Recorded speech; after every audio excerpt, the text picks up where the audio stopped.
Okutera Karuru mu district ya Ibanda twaba ku murembe abokuserera kwa declaration forms. Oire okuteganisibwa bw'empapira embeera yisha kusisikara cumwe bwanyuma yenjera kugwa.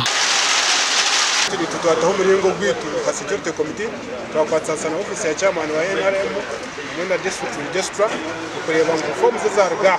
uziragacha kiza bagamira ka kuri tutakozesa ubito hino tutakozesa bakujya kubona kakora bomera garcha haitine kasimba ko ninge tina kabanyisa eza kwetari yitu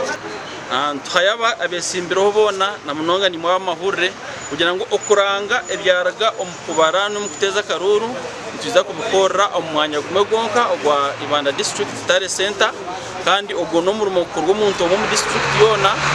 otweta district registrar kino muntu wena nanye chairman nobwa kubara DC ninga DPC ningo wa mahurre ninga candidate aichirizibwe ninga kwichirizibwa kuranga ebyarga omukutera Karuraka oyireho district registrar with babetse imbere no bwa Karuraka kaba mu kuteganisibwa bwito buryo mwe yabana hayokwe register za hamanya shamushanzu necweka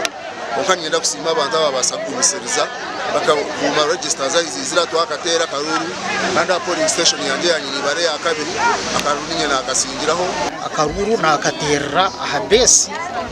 kabagoma ya kabiri aho kuzarwa kandi naturally Akaruru kagendaje nakarabaho nyine 99%. Umugandi haruho abashanga batayo mu nkarara z'abatezi b'Akaruru home district ya Kamwenge register bacinduire obaniyeji obamazina gabuzire bindi kumanya nishaba ubari kwata hobona atshobore hagacha amazina gito mu register gatari batugambira batuyabatuze kandi cyo nicyo busasi munonja twashasha abamwe batera abandi tubatera mwenu there was some unfairness somewhere. Akaruru kagenda je munonga icyatuma natera Karuru abo burungi bakamwenje yitu abo nkurakurana yitu yakamwenje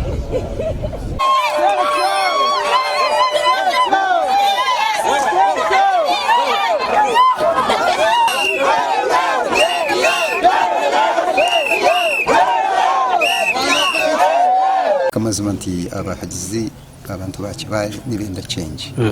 nureba more less in areas protest vote abantu baruhire ko bomwe bembezi imyaka 10 mazima utendeke cyotere cyango none cyeretereza abantu kugira ngo at least batonge enchuka bahindulemo